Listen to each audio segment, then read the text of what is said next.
Hello students, आज हम DC machine के जनरेटर पार्ट में लेक्चर नंबर 13 डिस्कस करेंगे। पिछले लेक्चर में यानी कि लेक्चर नंबर 12 में हम डीसी मशीन की जो आर्मेचर वाइंडिंग होती है उससे रिलेटेड कुछ टर्म डिस्कस कर रहे थे। जैसे हमने लास्ट लेक्चर में बताया था single layer double layer winding क्या होती है। आज हम बात करेंगे कुछ अदर डेफिनेशंस की, है ना। तो जैसे पहली डेफिनेशन आज हम बताते हैं आपको पोल पिच। पोल पिच, तो देखिए पोल पिच क्या होता कि पोल पिच जैसे कि नाम से इसके पता चलता कि पोल की पिच से मतलब ये होता कि दो एडजेसेंट पोल के बीच की डिस्टेंस जब हम नंबर ऑफ स्लॉट्स की टर्म में रिप्रेजेंट करते हैं तो उसे ही पोल पिच कहते हैं। तो इसका मतलब पोल पिच देखो क्या होता कि it is the distance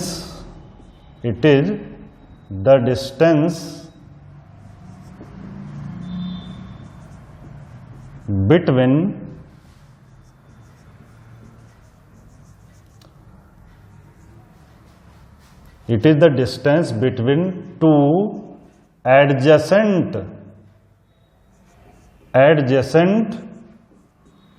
adjacent का मतलब होता पड़ोसी, है ना, निकटवर्ती। तो it is the distance between two adjacent pole in terms of number of slots.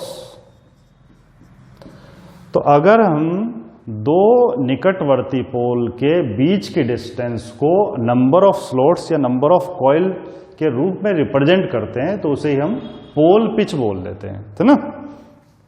जैसे मेरा कहने का मतलब यह है कि जैसे मान लिया आपके पास हमें अगर कभी भी पोल पिच निकालनी होती तो कैसे निकाल सकते हैं कि पोल पिच का फॉर्मूला ये रहता कि pole pitch is equal to number of slots in armature, यानी कि आर्मेचर में number of slots upon number of poles. तो इससे हम फॉर्मूले से हम पोल पिच निकाल सकते हैं, ठीक है। देखिए कैसे, जैसे मान लिया मैं एग्जांपल लूं अगर कि मान लिया आपके पास पोल है 4, पोल कितने हैं 4, और स्लॉट्स जो है हमारे पास वो हैं 36। तो पोल पिच कितनी निकल जाती है? Pole pitch is equal to 32/4, यानी कि 8 स्लॉट्स। तो पोल पिच जो होती है वो नंबर ऑफ स्लॉट्स की टर्म में रिप्रेजेंट की जाती है। यानी कि पोल पिच से मतलब ये होता है कि एक पोल के संपर्क में कितने नंबर ऑफ स्लॉट्स आते हैं। जैसे मैं देखो थोड़ा सा एग्जांपल से दिखाता हूं। जैसे मान लिया हमारे पास ये हैं आपके 4 पोल, ये नॉर्थ, ये साउथ। मान लिया 4 पोल की मशीन है हमारे पास। तो डीसी मशीन में पोल्स हमेशा स्थिर भाग में होते हैं, तो नॉर्थ साउथ, फिर यहां नॉर्थ अल्टरनेट होते हैं हमेशा पोल, फिर यहां साउथ, है ना, नॉर्थ साउथ। इसके बाद देखिए बीच में है हमारा आर्मेचर। बीच में क्या है? आर्मेचर। यह है हमारा आर्मेचर। यह है आर्मेचर में स्लॉट्स। ये क्या है? आर्मेचर में स्लॉट्स, इस तरह से।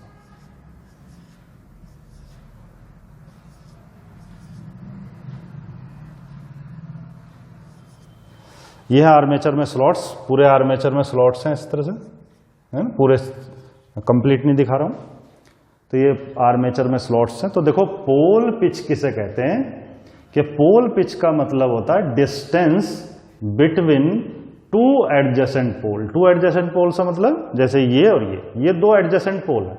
तो इन दोनों पोल्स के बीच की डिस्टेंस ये देख लेते हैं हम। यही डिस्टेंस जो है दो एडजेसेंट पोल के बीच की जो डिस्टेंस है यही है आपकी पोल पिच। लेकिन ये जो डिस्टेंस है वो हम लेंथ की टर्म में मेजर नहीं करते, बल्कि नंबर ऑफ स्लॉट्स की टर्म में मेजर करते हैं कि दो एडजेसेंट पोल के बीच में स्लॉट्स कितने आ रहे हैं आर्मेचर में, है ना। आर्मेचर में आप देखें तो नॉर्थ से लेकर साउथ तक के बीच में कितने स्लॉट्स आ रहे हैं, वही पोल पिच है। बिल्कुल सही बात है। पोल पिच नाम क्यों रखा गया इसका, कि दो पोल्स के बीच की दूरी, है ना। जैसे क्रिकेट मैच में पिच होती है तो पिच क्या होता है, वो दो जो साइड के जो विकेट्स होते हैं उनके बीच की दूरी होती है। ऐसे ही ये दो पोल्स हैं, इनके बीच की जो दूरी है वही कहलाती है पोल पिच, और ये हमेशा नंबर ऑफ स्लॉट्स या नंबर ऑफ कॉइल्स के टर्म में मेजर की जाती है। तो यही हमने लिखवाया, it is the distance between two adjacent pole in terms of number of slot, यानी कि दो पोल्स के बीच में अगर हम नंबर ऑफ स्लॉट्स के बीच रूप में अगर दूरी देखें तो दो पोल्स के बीच अगर हम नंबर ऑफ स्लॉट्स के बीच में के टर्म में डिस्टेंस देखते हैं तो वही कहलाती है पोल पिच, है ना।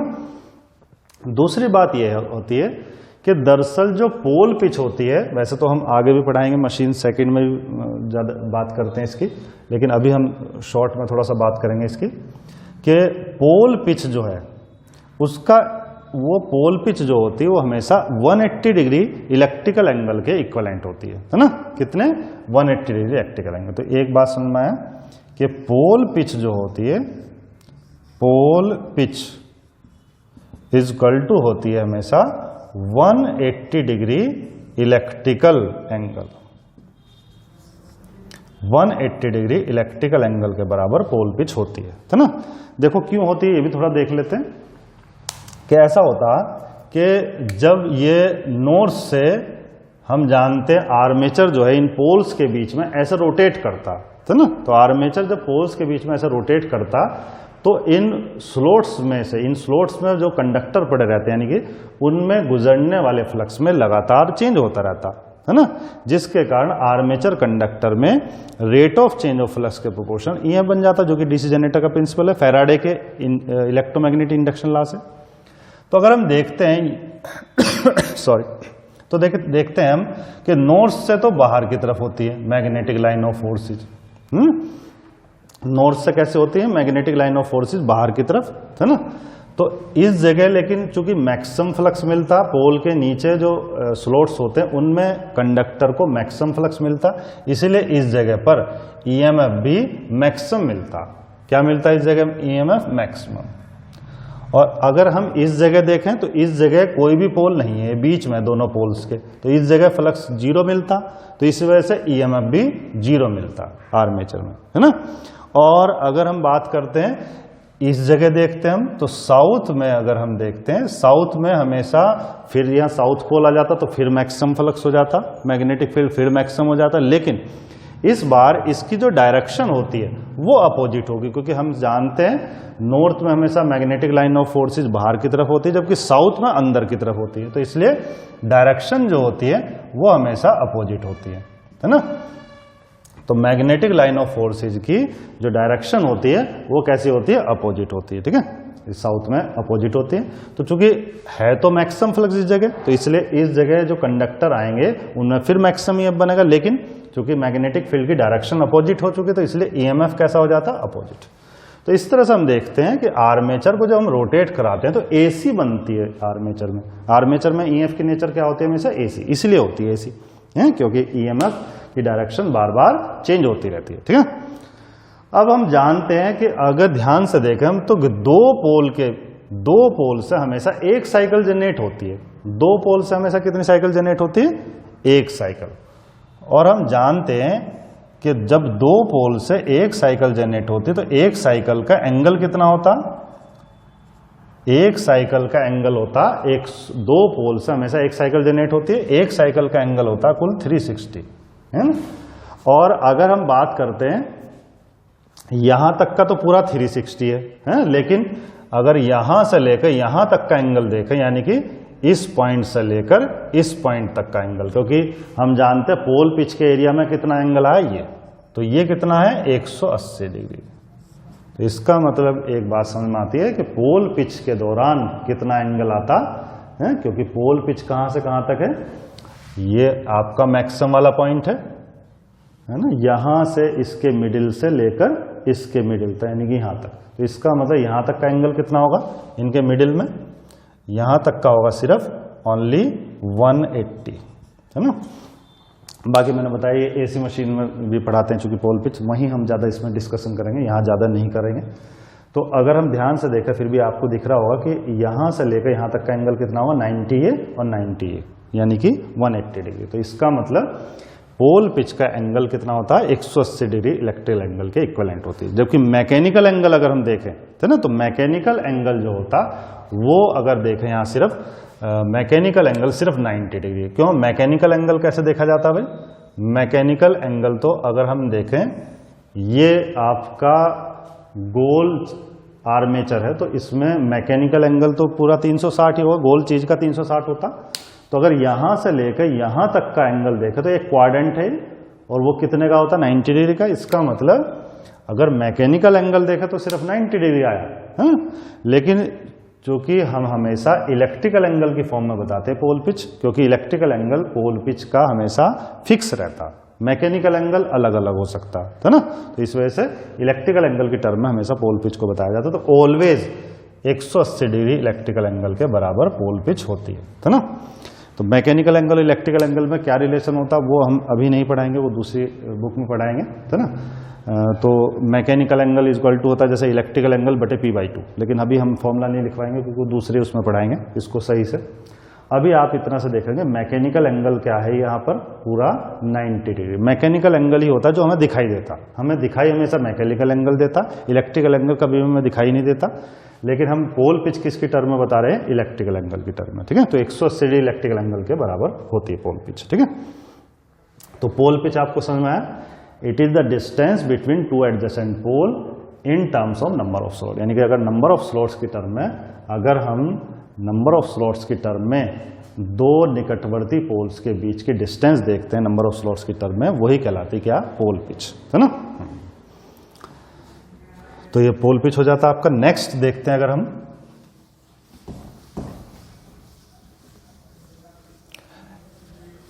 देखते हैं इसमें भाई कॉइल स्पान।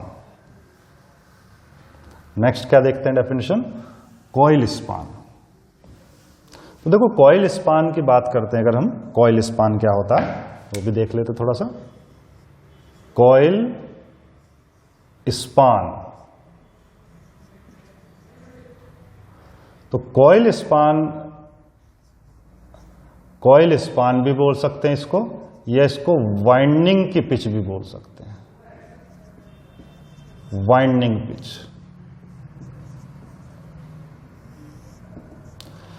तो देखो कॉइल स्पान या वाइंडिंग पिच क्या होती है, कि कॉइल स्पान या वाइंडिंग पिच क्या होती है? दरअसल पोल पिच और कॉइल स्पान अलग भी हो सकते हैं, बहुत बार बराबर भी हो सकते हैं, है ना। दरअसल कॉइल स्पान क्या होती है? ये भी डिस्टेंस होती है ना। It is distance between, it is distance between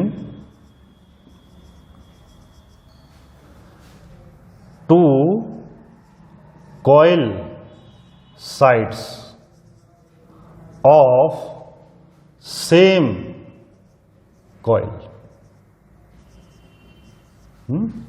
अगर हम सेम कॉइल, एक ही कॉइल की दोनों कॉइल साइड्स की डिस्टेंस देखते हैं, दोनों कॉइल साइड्स से मतलब जैसे दो कॉइल साइड होती है, एक होती है बॉटम कॉइल साइड, एक होती है आपकी टॉप कॉइल साइड। तो टॉप कॉइल साइड और बॉटम कॉइल साइड के बीच की अगर हम डिस्टेंस देखते हैं एक ही कॉइल की, तो वही कहलाती है कॉइल पिच, है ना। क्या कहलाती है वो? Coil pitch. तो इसका मतलब ये क्या हो जाती है, जो कॉइल पिच होती है ये डिस्टेंस होती है आपकी, it is the distance between to coil side of same coil, है ना। तो इसी कहते हैं आप कॉइल स्पान। देखिए कैसे निकलते हैं, जैसे पोल पिच और जो आपका कॉइल स्पान है, इनमें क्या जो है क्या बराबर होती है या अलग हो सकती है, तो देख लेते हैं थोड़ा सा। दरअसल अगर हम कॉइल स्पान निकालना चाहते हैं, जैसे मैं बता दूं कॉइल स्पान और पोल पिच कब अलग हो जाती है, वो कब अलग हो जाती है? जैसे अगर बाय द वे मान लिया हमारे पास पोल हैं 4 और स्लॉट्स जो हैं वो है 25। स्लॉट्स कितने हैं? 25। तो ये बताइए इस केस में अगर मैं पोल पिच निकालने लगूं, क्या निकालने लगूं? Pole pitch. तो पोल पिच कितनी आएगी? वो आएगी नंबर ऑफ स्लॉट्स अपॉन पोल, अभी बताया था फॉर्मूला पोल पिच का। तो 25/4 यानी कि कितना आ जाता?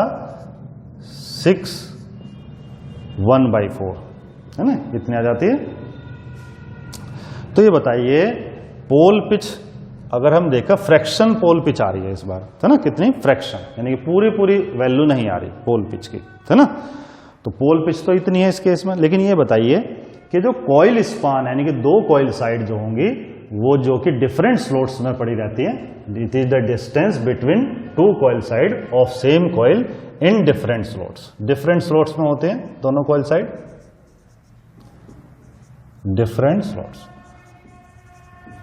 तो ये बताइए कि अगर हम जो कॉइल साइड होगी, मान लिया वो एक सिरा तो उसका एक स्लॉट में, दूसरा सिरा दूसरे स्लॉट में, तो हम जानते हैं कि जो कॉइल स्पान होगी वो हमेशा या तो हम 6 लेंगे, यानी कि इंटीजर में लेंगे पूरा, या तो 6 लेंगे या 7 लेंगे। तो इसका मतलब इस कंडीशन में जो पोल कॉइल स्पान रखी जा सकती है, कॉइल स्पान वो क्या रख सकते हैं? या तो 6 रख सकते हैं हम, 6 स्लॉट में वाइंडिंग का विस्तार करेंगे, हिंदी में कहते हैं इसे वाइंडिंग का विस्तार, कॉइल का विस्तार। कहां तक कॉइल फैली होगी, यानी कॉइल की दोनों साइड से उनके बीच में क्या डिस्टेंस रहेगी, कहां तक कॉइल जो है फैली रहेगी। तो या तो हम कॉइल स्पान 6 रखेंगे या फिर 7 रखेंगे, हैं। अब जैसे मान लिया मैं, जैसे नियरेस्ट क्या है यहां पर 6, तो 6 जो है नियरेस्ट है इसके, तो मान लिया मैं जो है कॉइल स्पान 6 रख लेता हूं। क्या रख लेता हूं? 6। तो अगर मैं 6 कॉइल स्पान रख लेता हूं, अगर मैं कॉइल स्पान 6 रख लेता हूं, क्या सेलेक्ट कर लेता हूं? 6। तो उस केस में क्या होगा कि जो पहली कॉइल साइड होगी,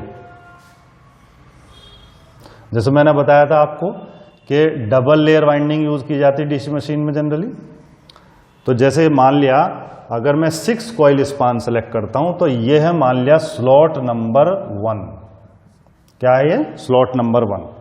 तो दूसरा जो स्लॉट होगा वो क्या होगा? स्लॉट नंबर 7, है ना। क्यों भाई? पहला कॉइल सिरा जो है वो तो आएगा कॉइल साइड पहली स्लॉट नंबर 1 में, है ना। और दूसरी कॉइल साइड कहां आएगी? दूसरी कॉइल साइड जो आएगी वो आएगी स्लॉट नंबर 7 में, है ना। इस तरह से एक कॉइल साइड यहां होगी,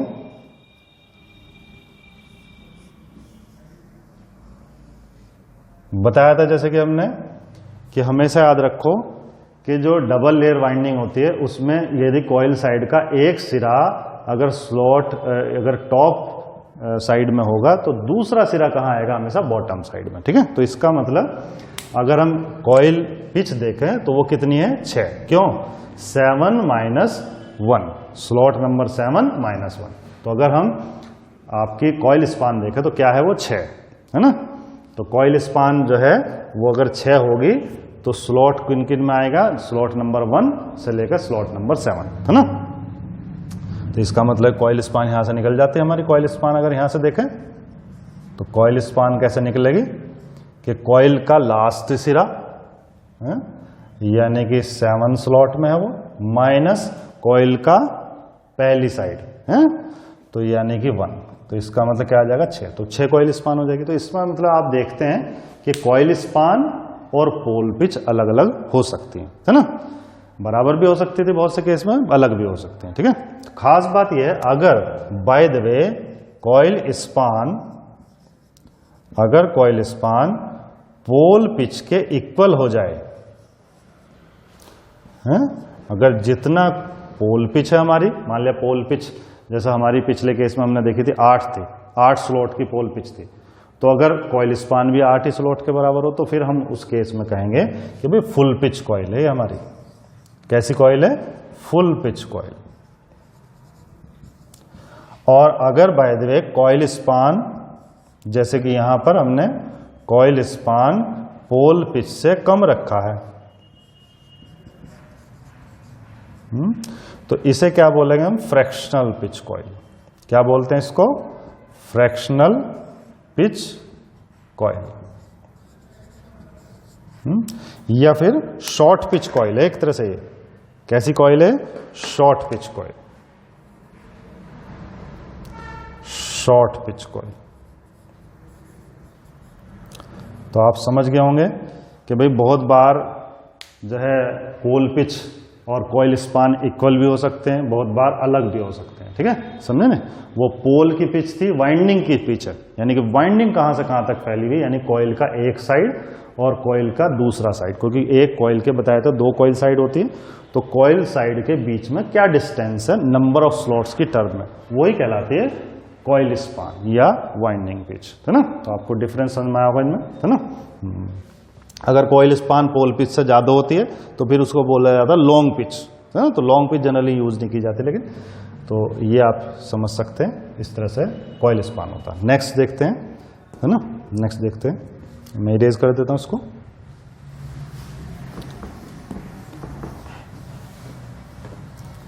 नेक्स्ट आता देखिए,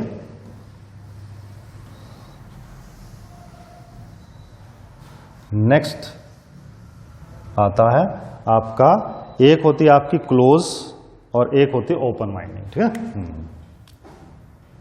क्लोज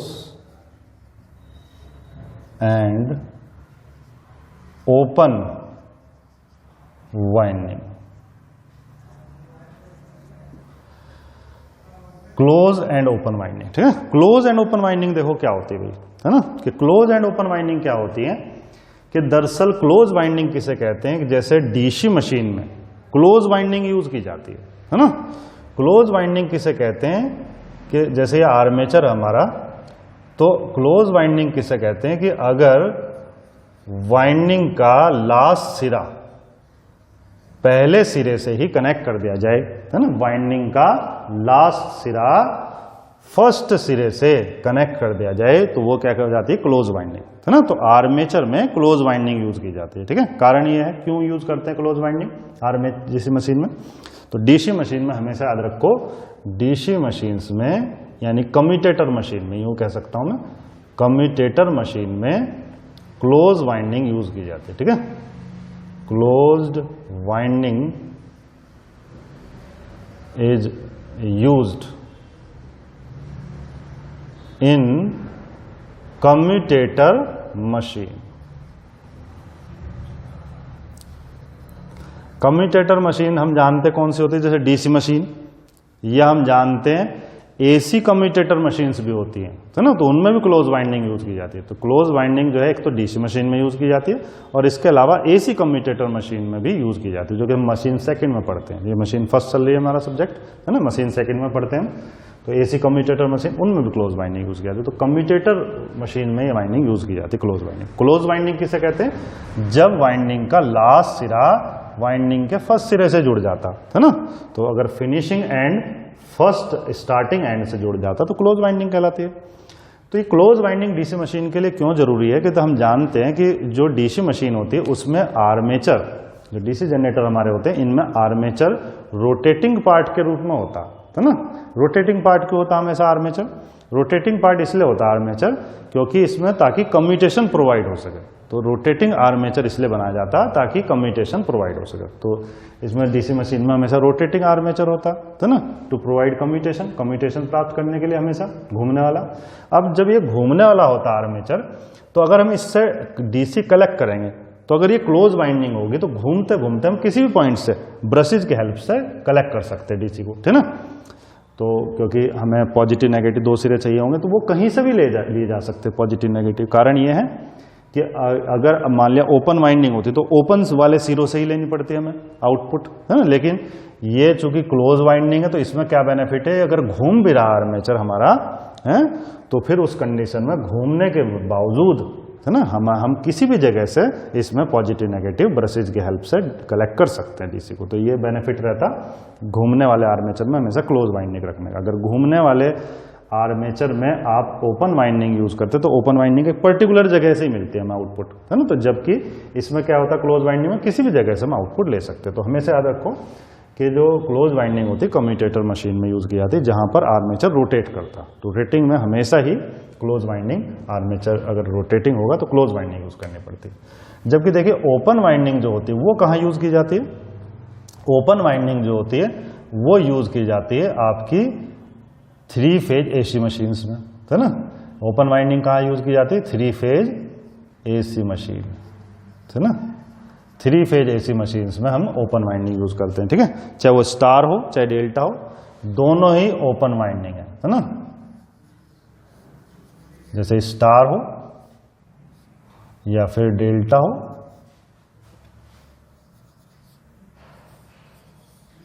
है ना।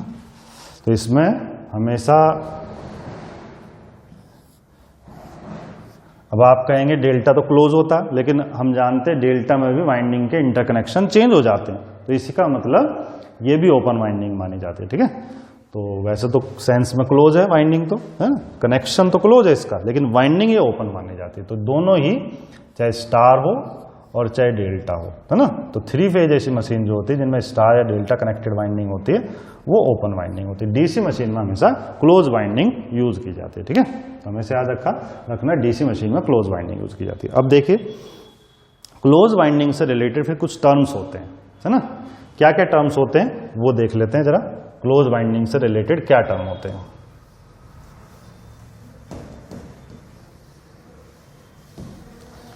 तो अगर हम देखते हैं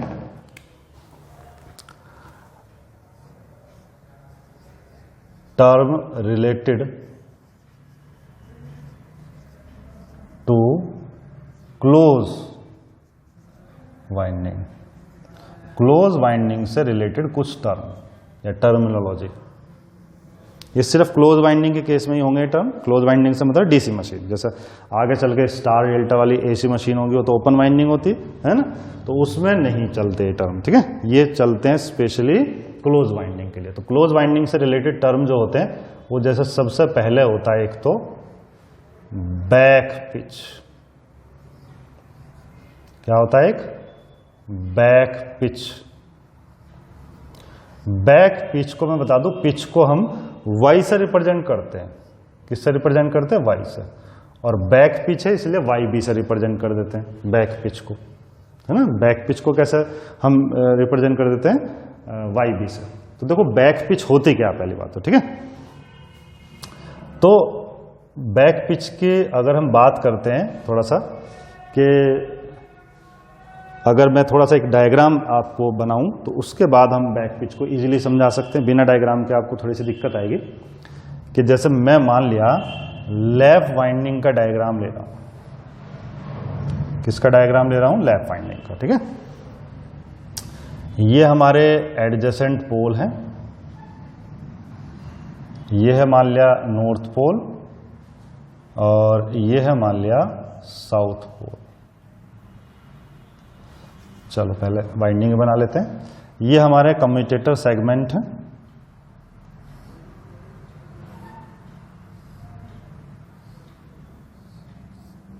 ये हमने दिखाया कम्यूटेटर। क्या दिखाया? कम्यूटेटर। ये हमने कम्यूटेटर दिखा दिया। ये इसके सेगमेंट है कम्यूटेटर के 1 2 3 4 इस तरह से सेगमेंट है कम्यूटेटर सेगमेंट, है ना। तो ये हम दिखाते हैं यहां पर आर्मेचर वाइंडिंग।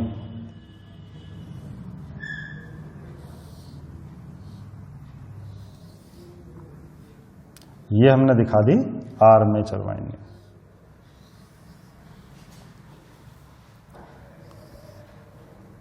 आर्मेचर वाइंडिंग इस तरह से मैंने बताया था, डायमंड शेप में दिखाते हैं। तो ये जो साइड है ये टॉप साइड है कॉइल की, ये कॉइल साइड दिखाई हमने, ये टॉप कॉइल साइड है। और बॉटम कॉइल साइड को हमेशा हम डैश से दिखाते हैं।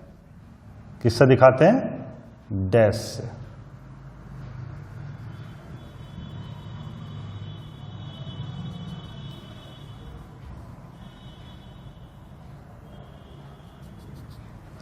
ये हमने टॉप कॉइल साइड दिखाई है, बॉटम कॉइल साइड दिखाई। तो ये वाइंडिंग जो हमने दिखाई ये फर्स्ट वाइंडिंग जैसे हमने दिखाई, ये इसका स्टार्टिंग पॉइंट मान लो, मान लिया S1, ये इसका फिनिशिंग पॉइंट मान लो, मान लिया F1, है ना। यहां से स्टार्ट हुई और ये दूसरे कम्यूटेटर सेगमेंट पे खत्म हुई।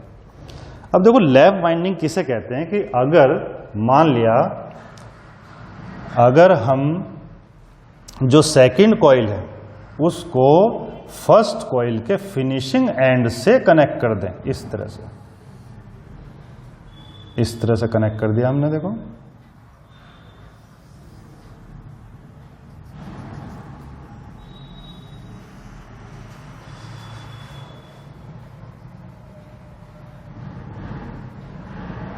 ये इसकी टॉप कॉइल साइड है, ये bottom coil side. Bottom coil side को बताया डैश से दिखाते, कारण ये दिखती नहीं है, ये नीचे छिप जाती है।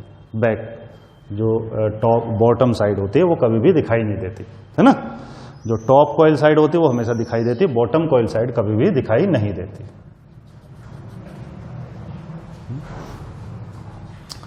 तो देखिए ये हमारी हमने क्या दिखा दिया, ये हमने कॉइल दिखा दी सेकंड। तो अगर हम देखते हैं लैप वाइंडिंग किसे बोलते हैं, लैप वाइंडिंग, कि लैप वाइंडिंग का मतलब होता है कि अगर हम एक कॉइल का फिनिशिंग एंड को सेकंड कॉइल के स्टार्टिंग पॉइंट से जोड़ देते हैं। देखो ये सेकंड कॉइल है हमारी ये वाली, और ये इसका स्टार्टिंग पॉइंट को S2 रिप्रेजेंट कर देता हूं, फिनिशिंग को हम F2 से रिप्रेजेंट कर देते हैं, है ना।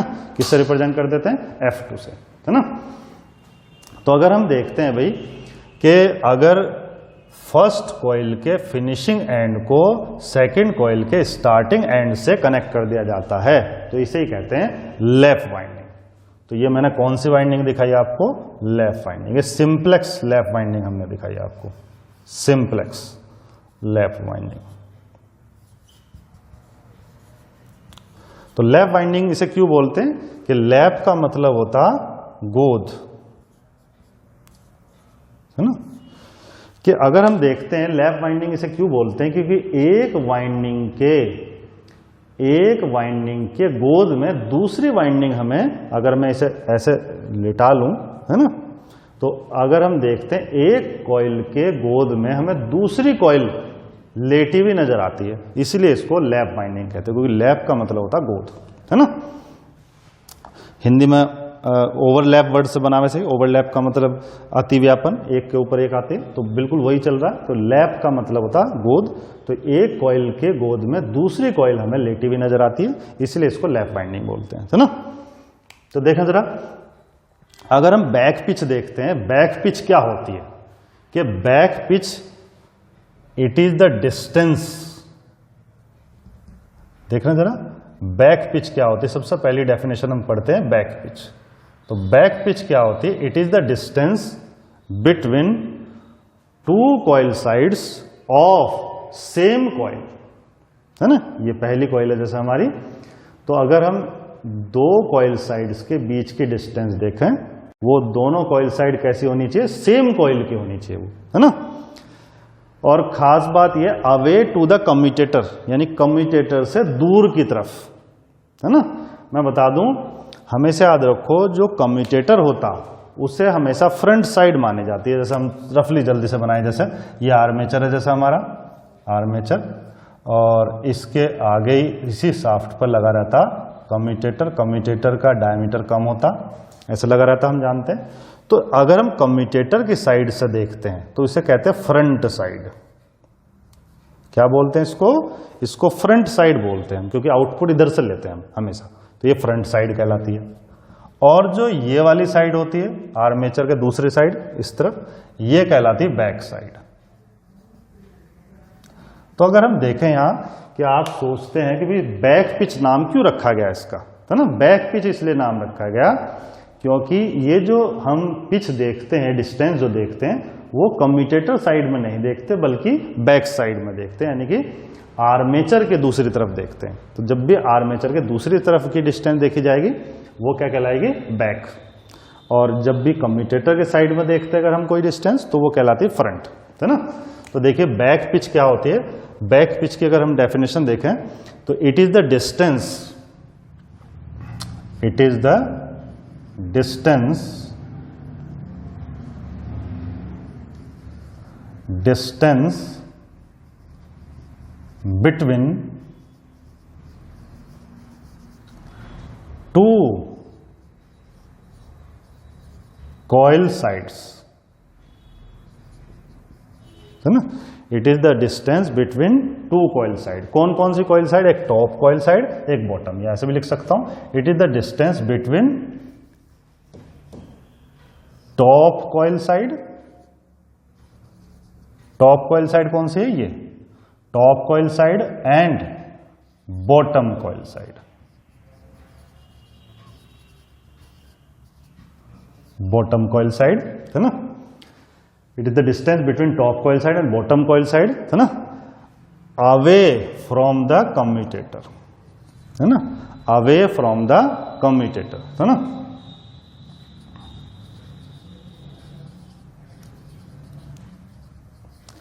कम्यूटेटर से दूसरी साइड में, ठीक है। तो इसलिए क्या कहलाती है ना, कम्यूटेटर दूसरी साइड में, यानी कि आर्मेचर के पीछे की तरफ, है ना। तो इसलिए इसे बैक पिच बोला जाता है ना। दूसरी बात, ये जो आपका बैक पिच होती है, ये हमेशा मैंने बताया किससे रिप्रेजेंट की जाती है? YB से। और एक बात और याद रखनी कि बैक पिच हमेशा, बैक पिच ऑलवेज ऑड होती है। ये भी बात आपको याद रखनी कि हमेशा ऑलवेज ऑड संख्या होती है हमेशा। कैसा होता है? हमेशा ऑड संख्या, बैक पिच हमेशा, ठीक है।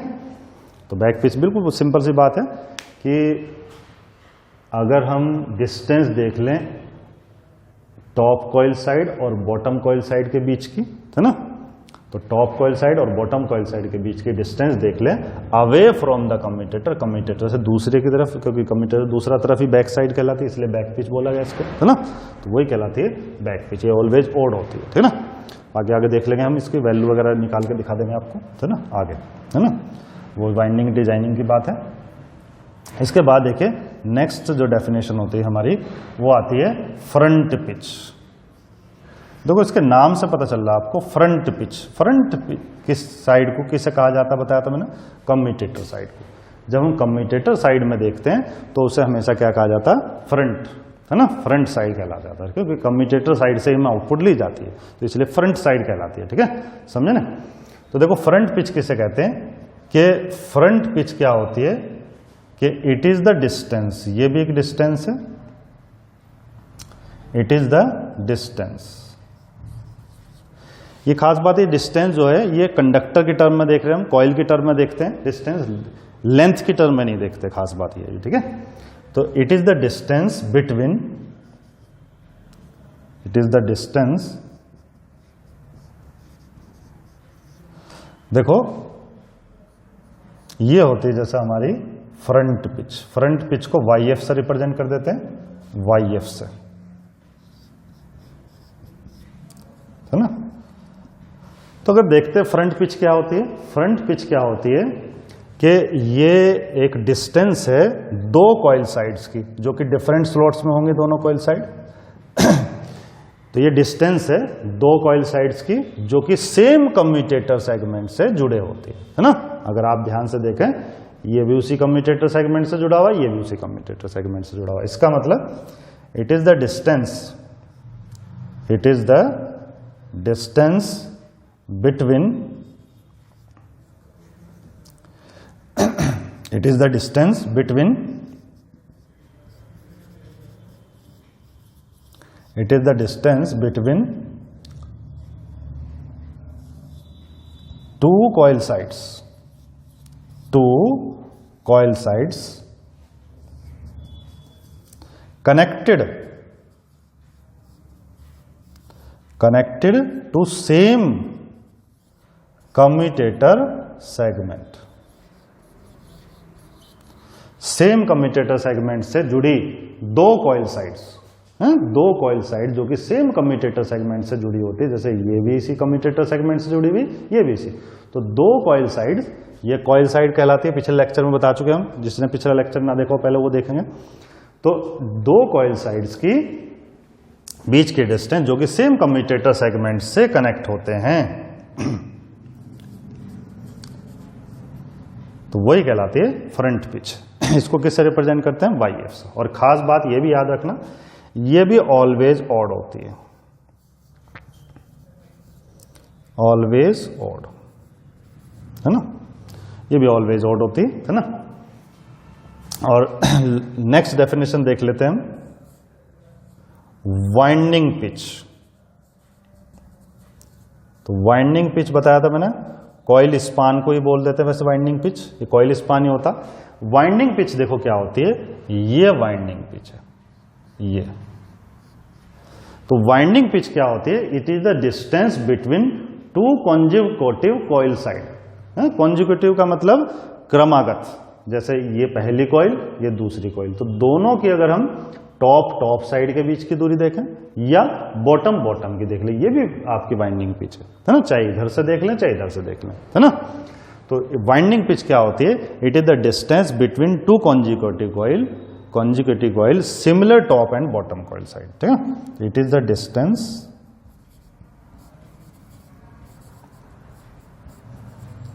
Between two consecutive coil sides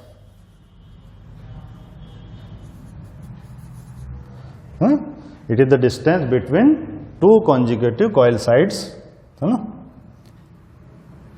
of, ये दोनों कॉइल साइड कैसी होनी चाहिए, सेम टाइप की, है ना, सिमिलर होनी चाहिए,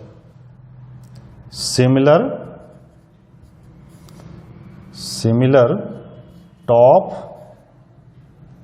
और बॉटम, या तो हम बॉटम के बीच की दूरी देखें, सिमिलर टॉप और बॉटम साइड्स, तो ना, सिमिलर टॉप और बॉटम कॉइल साइड्स,